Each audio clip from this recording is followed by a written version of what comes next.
So this is the story of Margaret Noble, a Victorian woman's contribution to education and independence. Here is a picture of Margaret, very young, with her grandmother. Margaret was born in Dungannon, Northern Ireland, on the 28th of October, 1867. Her father, Samuel Noble, was a Church of England vicar, and Margaret was their eldest daughter of 3 children. The picture is of Scotch Street, which is where she was born. The family moved to Devon, and Margaret's father died when she was 10 years old. She was very interested in education, and by age 17 she was a teacher in a school. During 1891 to 94, she had teaching jobs in Wimbledon. She started her own school with a partner, and the reason why the school was started is because she was very interested in Froebel and Pestalozzi's new education. She joined the Sesame Club, and one of her sponsors was also a mother who was interested in the new education, so she did have support. Can you see the white triangle? Just pause for a moment. Spot it? Right. Yes, of course, you can. But it isn't drawn. It is implied. It's because the other shapes are there that you can see it. Margaret knew that something needed to answer a sense of "what am I for?" which had risen in her mind.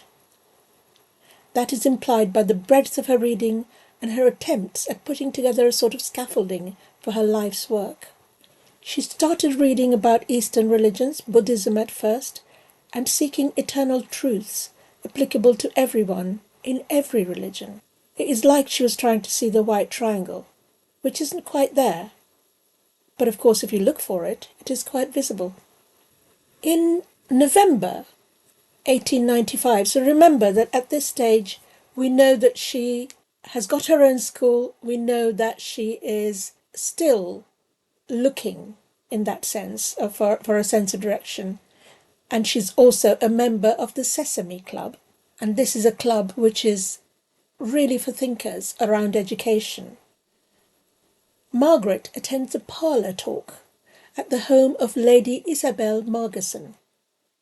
The photograph is courtesy of the National Portrait Gallery in London, and permission has been obtained. This was in November 1895, and she met Swami Vivekananda.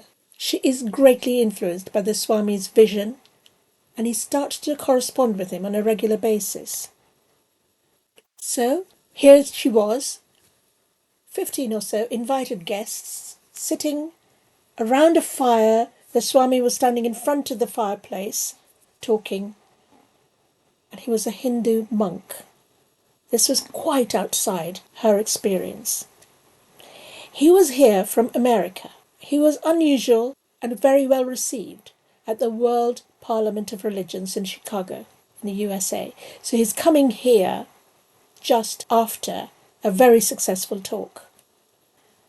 When he speaks, here are some ideas that really resonate with Margaret. 2 things that he said that really made her think that this was somebody worth listening to. He said, education is an integral part of religion, and neither one nor the other should be bought or sold. That really appealed. So this is really important to her. And then he said something else which was really resonating with her.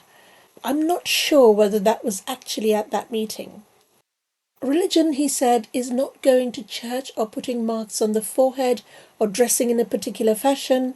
You may paint yourself in all the colours of the rainbow, but if your heart has not been opened, if you have not realised God, it is all in vain. Now, remember that she was a Christian. She knew the Beatitudes. Blessed are the pure in heart, for they shall see God. He seemed to have the same view.